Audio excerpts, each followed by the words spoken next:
visto en las reuniones pasadas y estén nuevos en el semillero.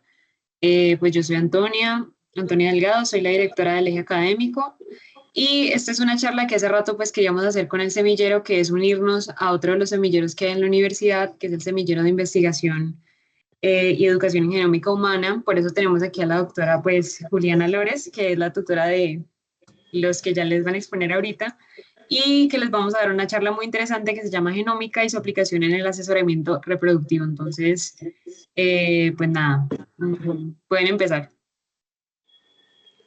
Listo, buenas noches. Pues como lo dijo Antonia, la charla de hoy que les vamos a presentar es Genómica y su papel en el asesoramiento reproductivo.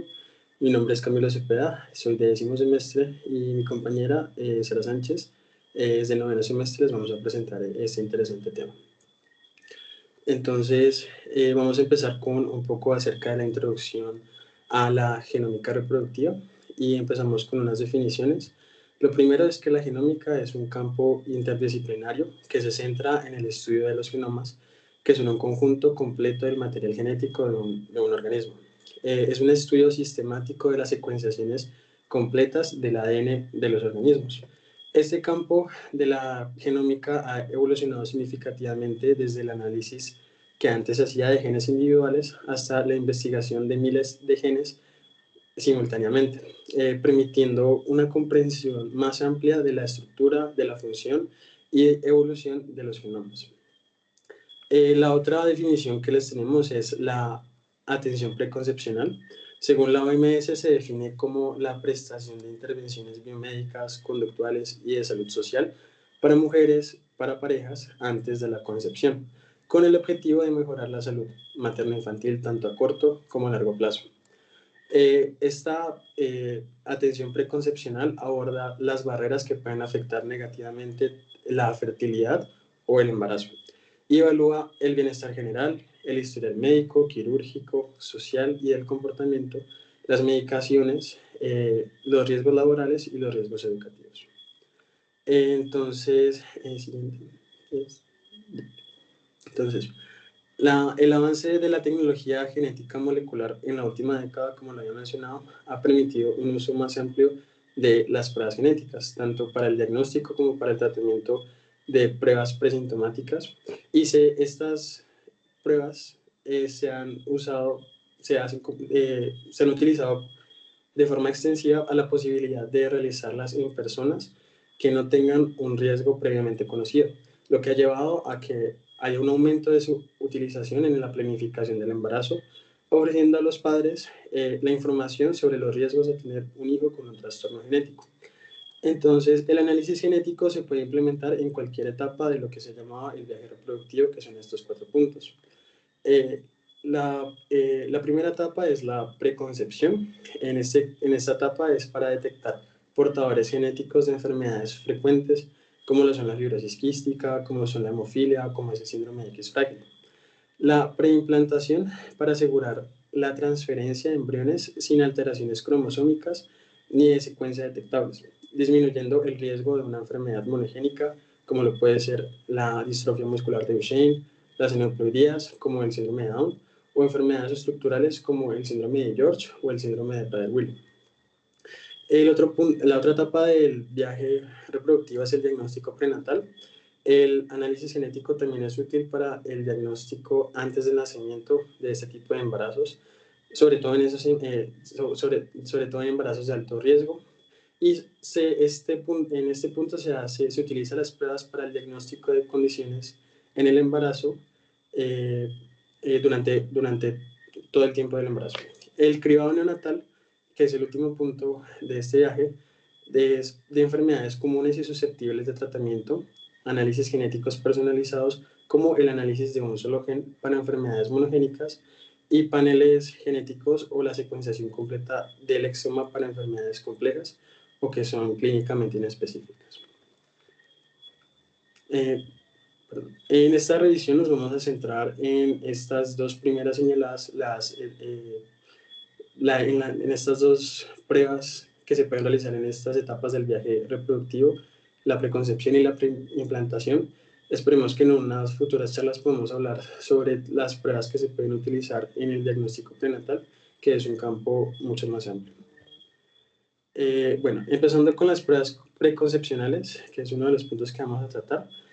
Son pruebas que permiten a las personas o parejas evaluar el riesgo de transmitir variantes genéticas patógenas asociados con trastornos recesivos graves de inicio temprano o que son ligados al cromosoma X y que pueden heredarlo a su descendencia antes de la concepción.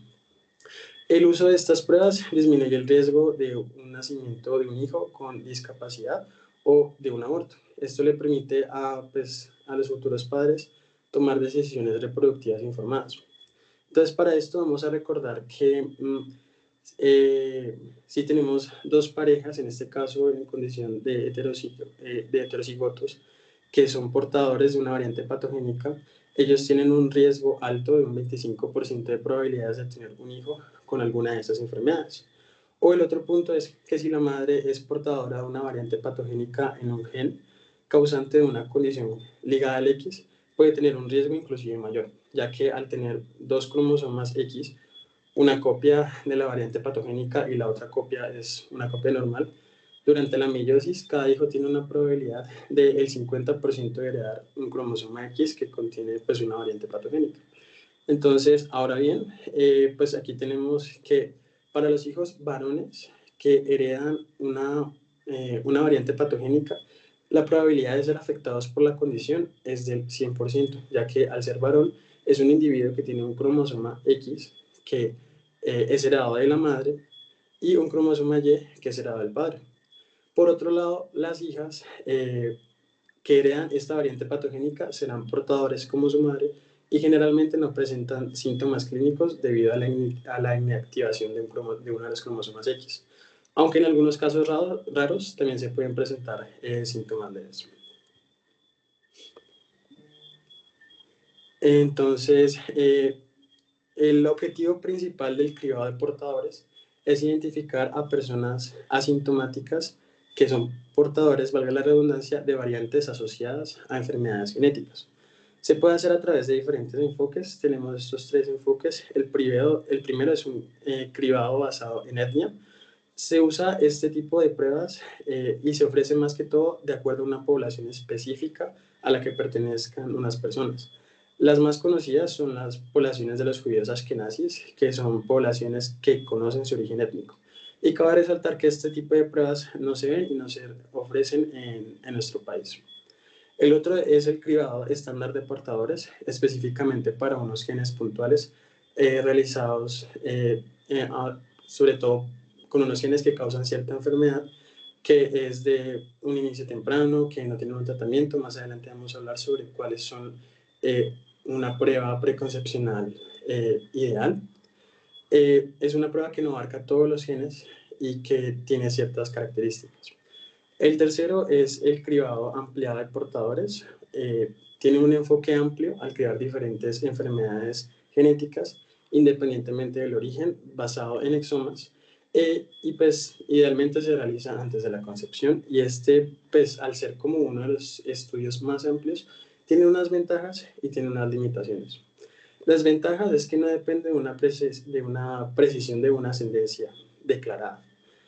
También aumenta la información que puede utilizarse para la toma de decisiones reproductivas. Se identifica posibles riesgos genéticos de tener un hijo afectado y permite estrategias proactivas, incluyendo diagnósticos prenatales o de preimplantación, así como la posibilidad de otras opciones reproductivas alternativas, como lo puede ser la adopción o la reproducción asistida con un donante de óvulos o de esperma. ¿Cuáles son las limitaciones de este enfoque ampliado? Es que se pueden obtener información inesperada y que puede generar incertidumbre sobre los pacientes, sobre un fenotipo de una enfermedad en particular que se haya detectado. Otro punto importante es el mosaicismo. Y pues recordemos que el mosaicismo es cuando un individuo genético se desarrolló a partir de un único óvulo fecundado que tenía dos o más poblaciones celulares con genotipos distintos, pero mayoritariamente un fenotipo normal. Las diferentes poblaciones surgen durante la embriogénesis, como lo podemos ver aquí, y cuando antes ocurra este evento más extendido estará el mosaicismo. El mosaicismo puede encontrarse dentro de las células somáticas, como también se puede encontrar de las células germinales, y por lo tanto puede heredarse en el cigoto y dar lugar a un presunto fenotipo de novo. Una de las desventajas, sobre todo del enfoque ampliado de portadores, es que no suelen estar incluidas en los programas de seguro médico y por lo tanto no son asequibles a todo el mundo.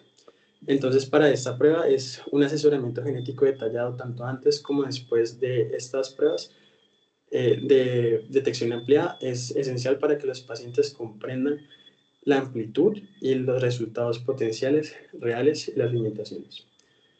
Ahora sí ya. Entonces, ¿cuál es una prueba preconcepcional confiable? Entonces, deben incluirse en las pruebas las variantes genéticas monogénicas, autosómicas recesivas, altamente penetrantes o que son ligadas al cromosoma X recesivo, que causan trastornos graves, incluyendo síndromes de malformación, discapacidad intelectual grave y trastornos incurables que puedan tener una muerte prematura.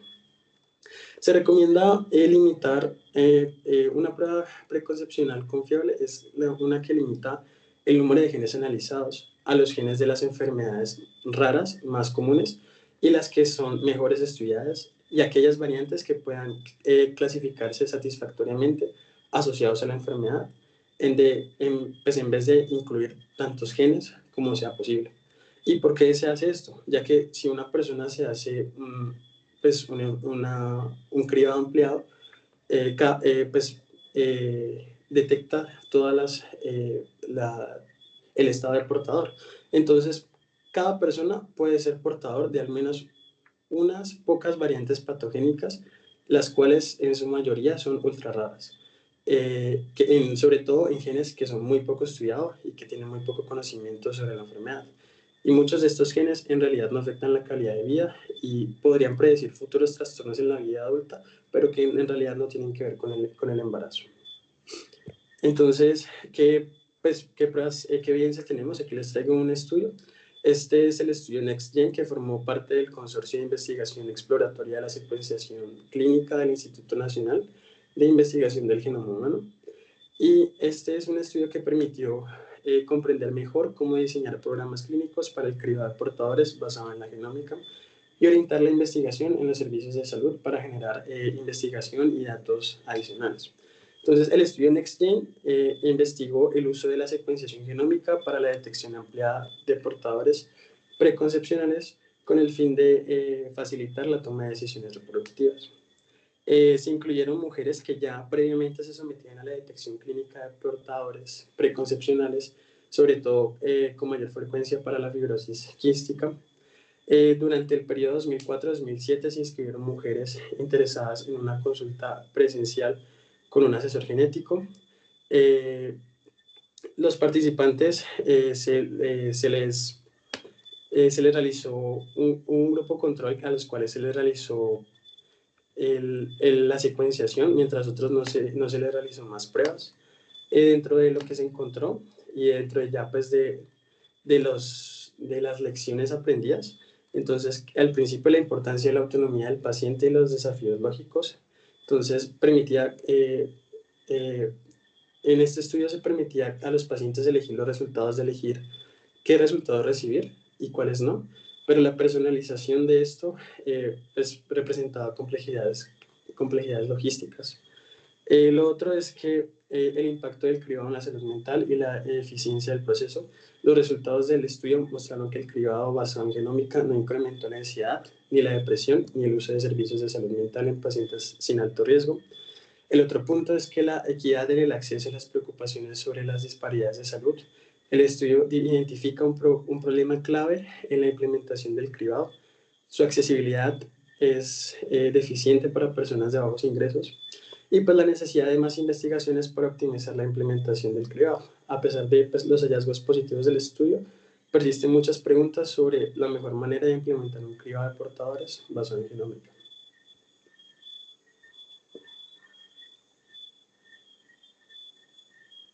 Listo. Entonces ya ahora nos vamos a la parte preimplantacional. Así que vamos a hablar de lo que es el diagnóstico genético preimplantacional en la reproducción asistida. Básicamente, esto es una técnica que se va a utilizar durante la fecundación in vitro para analizar la información genética de los embriones antes de que estos sean transferidos al útero materno. ¿Por qué se hace esto? Básicamente es para evitar que se transmitan enfermedades genéticas graves, además de que se mejoren las tasas de implantación y también el éxito del embarazo. Esta técnica se empezó a desarrollar aproximadamente en los años 90 con métodos basados en el uso de la PCR, pero desde entonces ha ido pues evolucionando muchísimo más desde las enfermedades monogénicas hasta incluso la evaluación de cromosomas completos. ¿Cuándo vamos a indicar el diagnóstico genético preimplantacional? Bueno, cuando tengamos una edad materna avanzada, cuando haya abortos espontáneos recurrentes, cuando haya fallos recurrentes de implantación, que básicamente estas tres indicaciones son dadas principalmente cuando hay aneuploidías. Y también se indica cuando hay una detección de enfermedades monogénicas, ya sea porque, o bien en el cribado en el cribado prenatal, salga alguno de los padres con alguna enfermedad, o porque ya alguno de los padres sepa que tiene algún tipo de enfermedad genética que se puede transmitir, entonces aquí pues se puede hacer el diagnóstico genético preimplantacional.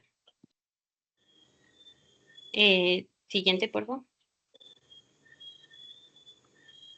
Listo. Entonces, ya una vez sabemos qué es este tipo de diagnóstico, pues, ¿cómo vamos a obtener la muestra? Básicamente, lo que se va a hacer es obtener células del embrión en distintas etapas de su desarrollo para que las podamos analizar genéticamente antes de la transferencia al útero. ¿Cómo se obtienen estas células? Básicamente, pues, mediante biopsias. Las biopsias se pueden obtener de los cuerpos polares, que estas consiste en extraer el cuerpo polar del ovocito antes de la fertilización o un poquito después de esta. Los cuerpos polares van a tener la información genética materna, así que este tipo de biopsia se indica cuando queremos detectar aneuploidías maternas o cuando se quieren detectar mutaciones monogénicas transmitidas específicamente por la madre. Otros dos tipos de biopsias son la biopsia de blastómeros, que la vamos a realizar aproximadamente el día 3 del desarrollo embrionario, cuando el embrión ya esté compuesto por unas 6, 8 células, y se van a extraer 1 o 2 blastómeros mediante una micropipeta, y esto se lleva a cabo perforando la zona pelúcida. También tenemos la biopsia de trofectodermo. Esto ya se debe realizar aproximadamente en el día 5º o 6º, ya cuando el embrión ha alcanzado una estructura un poco más compleja, con más de 100 células. Lo que se va a hacer es extraer también 5 o 10 células del trofectodermo, también mediante una perforación en el orificio, en la zona pelúcida. Estas dos biopsias, la biopsia de blastómeros y la biopsia de trofectodermo, se utilizan para analizar el ADN específicamente del embrión, tanto para buscar posibles aneuploidías como también enfermedades monogénicas. También tenemos otra forma de obtener estas muestras, que son las tomas de muestras no invasivas. Esta es un tipo que se ha investigado mucho hasta el momento, y son la blastocentesis, y que básicamente es analizar el fluido del blastocito, y también hay otra forma que es la examinación del medio del cultivo donde esté el blastocito. ¿Cuál es la ventaja de este tipo de pruebas? Que es que no van a extraer directamente las células del embrión, por lo tanto no van a afectar la arquitectura de este. Y se ha visto que tiene mejores resultados en cuanto a la supervivencia de estos embriones una vez son implantados en el útero materno. Ahora bien, ya hemos hablado de cómo vamos a obtener las muestras, pues hay que ver cómo se va a analizar el ADN de las muestras que ya tenemos. Una de ellas es la hibridación genómica comparativa en microarrays, que lo que permite esta técnica es detectar variaciones en el número de copias. Lo que se hace es que con la biopsia que obtuvimos, la vamos a amplificar y se va a marcar con sondas fluorescentes y se hibrida en microarrays de ADN. ¿Para qué sirve estas ondas fluorescentes? Pues la señal fluorescente lo que va a hacer es que va a identificar pérdidas o ganancias cromosómicas mediante lo que es como un escáner láser y también un software de análisis de datos. Otras de las técnicas es la reacción en cadena de polimerasa en tiempo real, la cual se va a basar en amplificar el ADN por una PCR para identificar el número de copias de cada cromosoma.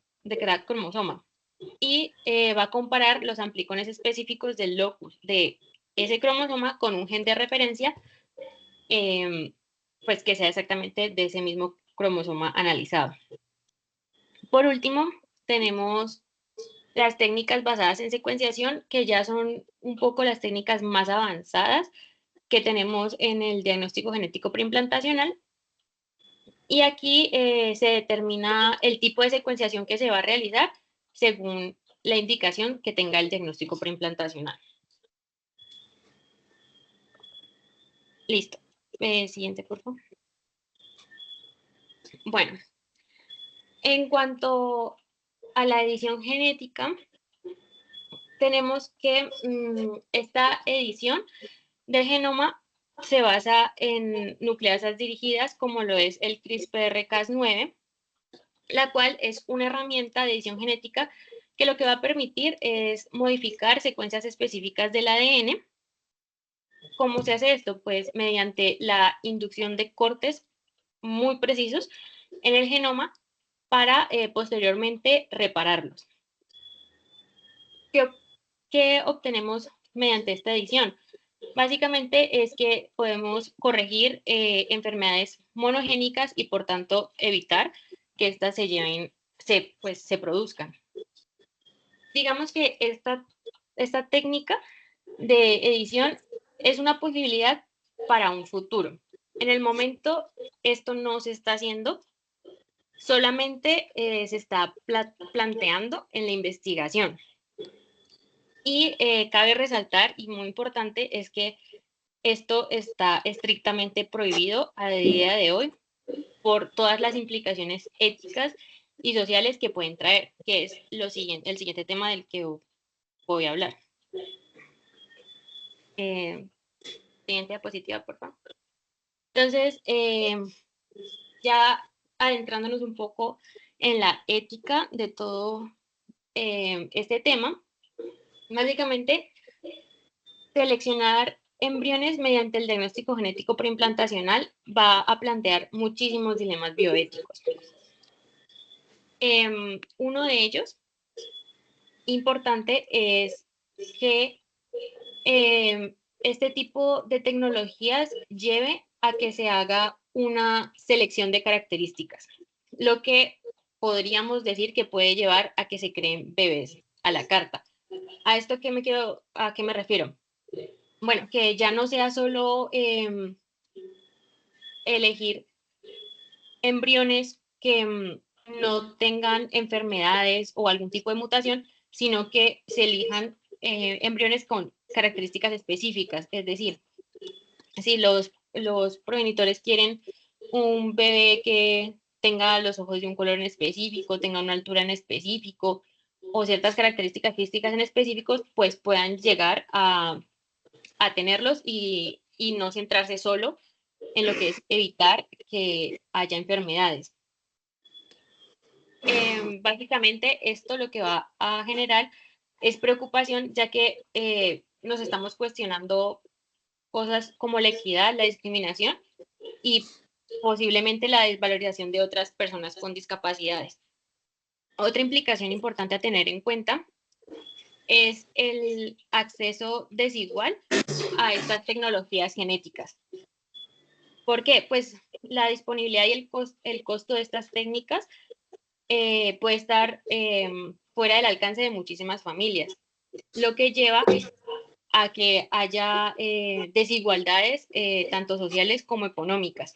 ¿Por qué? Porque aquellas personas que puedan permitirse estas tecnologías van a tener la posibilidad de evitar ciertas enfermedades hereditarias o mejorar algunas características genéticas, mientras que las personas que no lo tengan, pues no podrían, o sea, podrían tener pues las enfermedades o características genéticas que se podrían ver como malas, por decirlo de alguna forma. Básicamente esto que lleva a que hay una brecha en diferentes sectores de la sociedad, además de que posiblemente se haga una estratificación genética de la misma sociedad. Listo, siguiente. Entonces, para finalizar, concluimos que la genómica reproductiva ha avanzado gracias a la tecnología genética molecular, permitiendo la identificación de riesgos genéticos en la planificación del embarazo. Se puede aplicar en distintas etapas del viaje reproductivo, desde la preconcepción hasta el diagnóstico prenatal. Las pruebas genéticas preconcepcionales permiten detectar portadores de enfermedades hereditarias comunes. Perdón. Su aplicación temprana puede reducir el riesgo de transmisión de trastornos genéticos a los descendientes y que el cribado ideal es aquel que se centra en detectar enfermedades genéticas más comunes.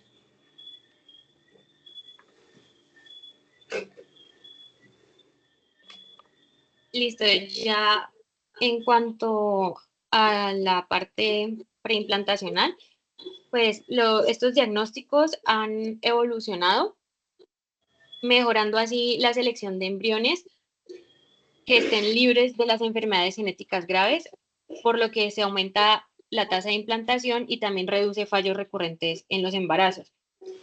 Sin embargo, pues el acceso a este tipo de técnicas sigue siendo un desafío por los altos costos que presentan, ya que no todas las personas tienen acceso a este tipo de técnicas. Por último, tenemos que las tecnologías como el CRISPR-Cas9 abren una gran posibilidad a que se modifiquen genes para prevenir enfermedades hereditarias. No obstante, esto no queda libre de preocupaciones éticas porque, como ya mencioné anteriormente, esto lleva a la selección de características y a que pueda haber un riesgo de desigualdades sociales en el acceso a este tipo de tecnologías.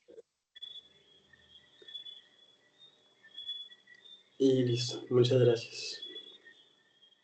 Muchas gracias a los dos. La verdad me gustó mucho y me parece que es un tema súper importante. Es que yo siento que está muy, eh, pues no de moda, pero sí es un tema que se está hablando mucho ahora, pues como en toda esta revolución en la medicina personalizada. Incluso siento que sería pues bueno como también hacer un tema de pronto de la intersección que tiene pues todo este tema con la inteligencia artificial en algún momento, pero siento que es un tema súper importante, no sé, me gustó mucho. No sé si hay alguien que tenga alguna pregunta, igual yo sé que es un tema súper largo, pero, pero me parece pues un buen enfoque. O no sé, profe, si quieras decir algo también, pues.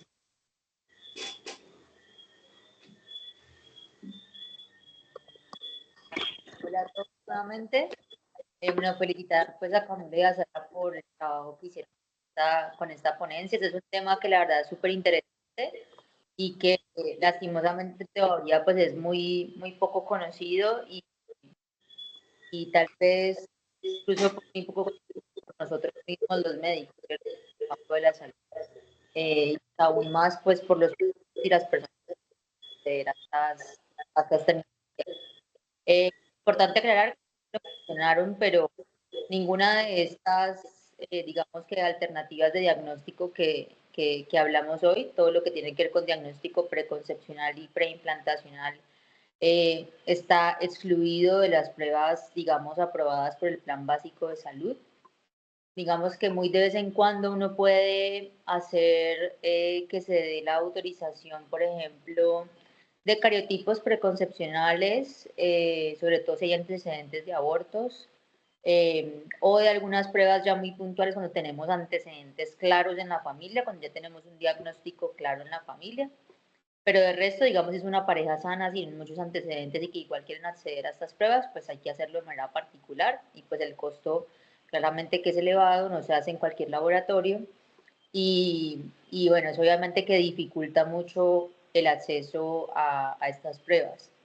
Adicionalmente, recalco la importancia del asesoramiento genético, tanto pre-test como post-test.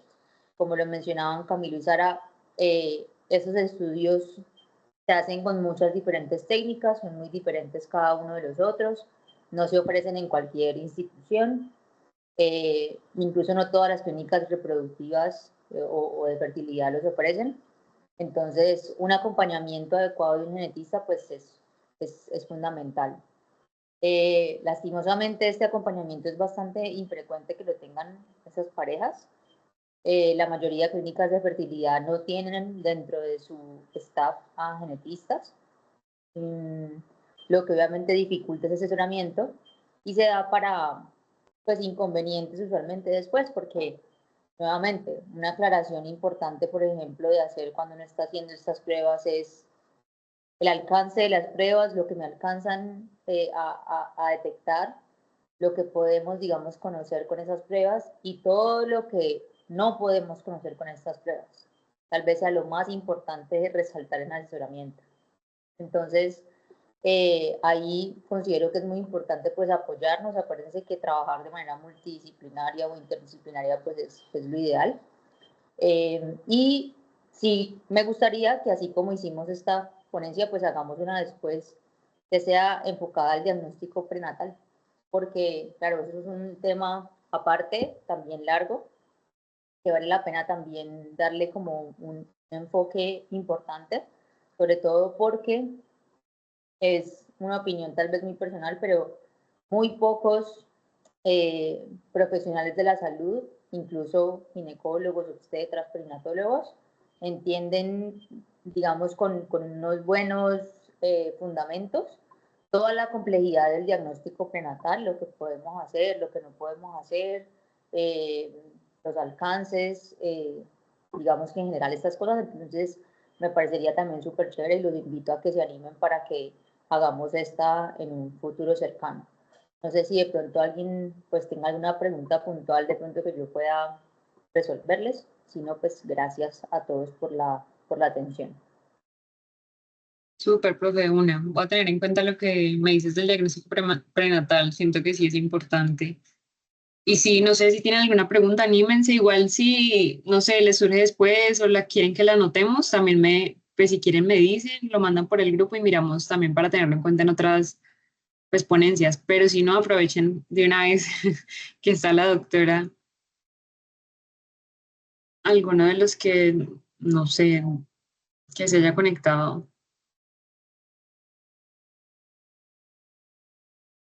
Si no, pues lo mismo. Gracias a los que se conectaron y pues que sacaron un tiempito. Gracias, profe, a ti también por aceptar hacer la tutoría. Me gustó mucho. Con gusto para lo que necesiten.